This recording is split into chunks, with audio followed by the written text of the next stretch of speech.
Jejak digital Rahlan Nasidik dibongkar, semoga tidak keringat dingin. Ditulis oleh Sardi di seaword.com.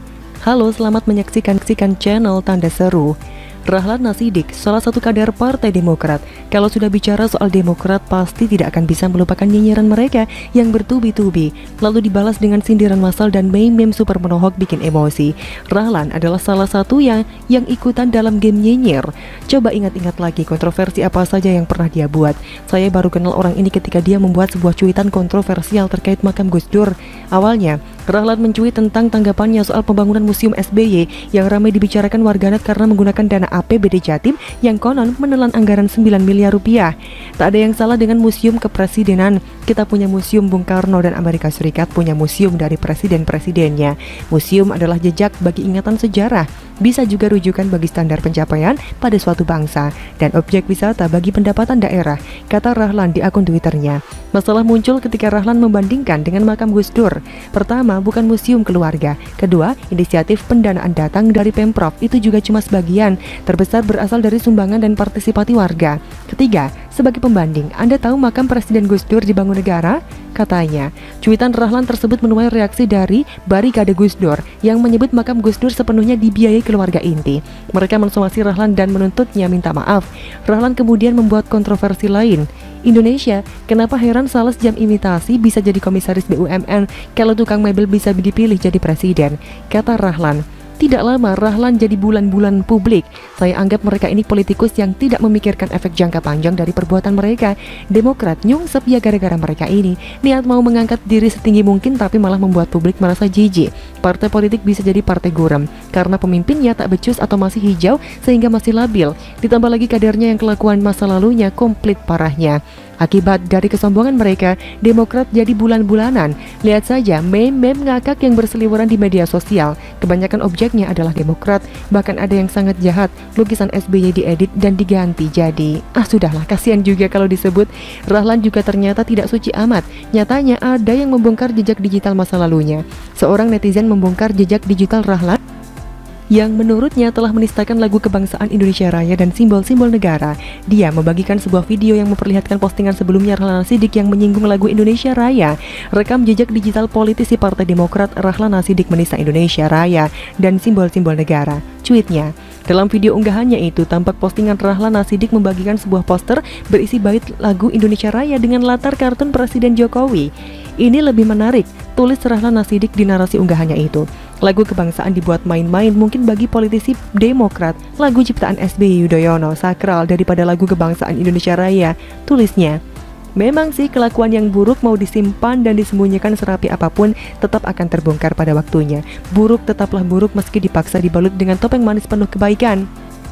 Makanya tadi saya katakan Demokrat ingin menarik simpati dan dukungan dari rakyat, tapi cara mereka itu amatiran dan ugal-ugalan. Apalagi sebagian kadernya yang menggunakan cara frontal menganggap itu adalah sikap jantan, masyarakat malah muak dan lari. Perolehan suara Demokrat kian hari kian memprihatinkan, masih belum bisa sadar dan introspeksi, malah makin parah dan menjadi-jadi. Ya bagus juga sih biar nyungsep sendiri tanpa kita perlu bersusah payah. Dan satu lagi, kalau mau main frontal seperti ini harusnya jangan ngamuk kalau dibalas balik dengan telak, harus sportif diserang balik. Tapi mereka nggak mau tahu, selalu merasa paling benar, merasa paling berhak menyerang dengan keras, tapi tidak boleh diserang, disindir pakai meme aja udah marah-marah tak karuan. Gak seru dong, disentil dikit aja langsung teriak kesakitan. Kalau sudah tidak tahan maka akan dikeluarkan jurus pamungkas, buzzer harus dibubarkan dan dimusnahkan. Oh ya, dan satu lagi, banyak loh yang menuntut agar orang ini ditindak tegas. Keringat dingin deh, terus katanya akunnya dibajak. Kesatria banget sih. Bagaimana menurut Anda?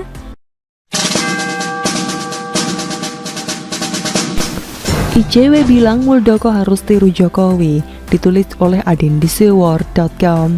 Selamat menyaksikan channel Tanda-Tanda Seru. Setiap orang mempunyai karakter yang berbeda-beda. Ada yang merasa diri benar, sedangkan pendapat lain yang berbeda salah dan masuk neraka.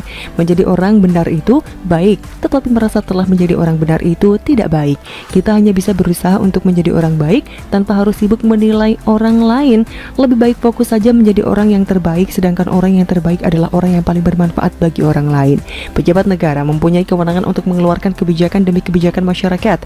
Kebijakan ini berdasarkan pertimbangan, masukan dari berbagai berbagai pihak, termasuk orang-orang yang dianggap ahli dalam bidang tertentu. Presiden Jokowi menyikapi lonjakan pasien positif COVID-19, meminta berbagai pertimbangan ke berbagai pihak termasuk para ahli, baik itu ahli COVID-19, ahli ekonomi, ahli sosial, dan sebagainya, karena COVID-19 ini tidak hanya menyerang aspek kesehatan saja, tetapi juga berbagai bidang. Setelah meminta masukan para ahli, akhirnya Presiden memutuskan untuk menerapkan kebijakan pemberlakuan pembatasan kegiatan masyarakat atau PPKM darurat demi menekan laju penyebaran COVID-19.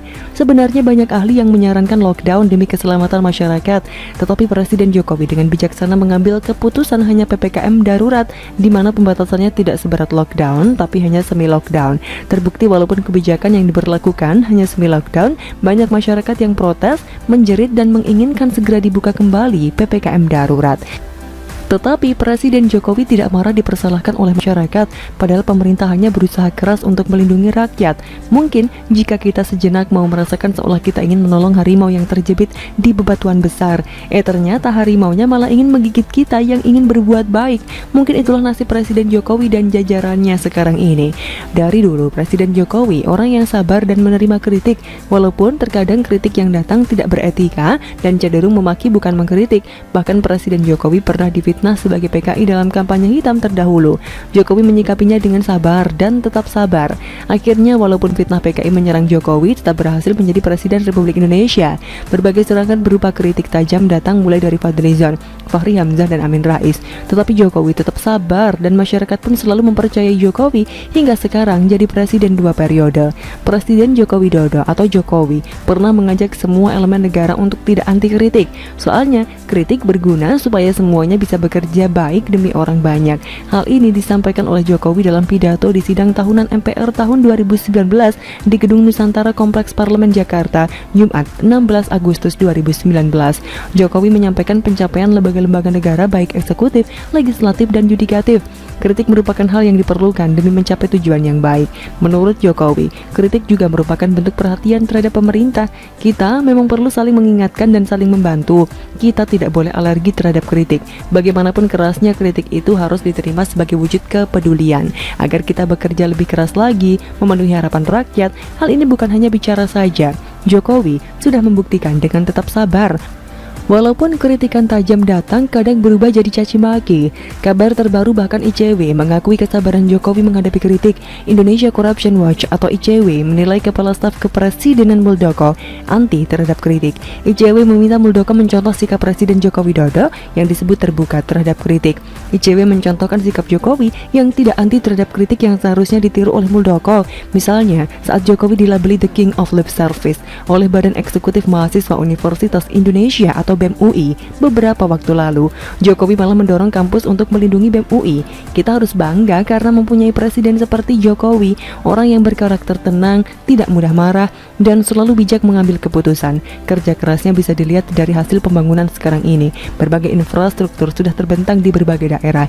Tak heran ada masyarakat yang menginginkan Jokowi 3 periode menjadi presiden RI karena sepak terjangnya dalam memimpin bangsa ini tidak anti kritik dan membiarkan hukum bekerja dengan adil tanpa tekanan dari siapapun. Bagaimana menurut Anda?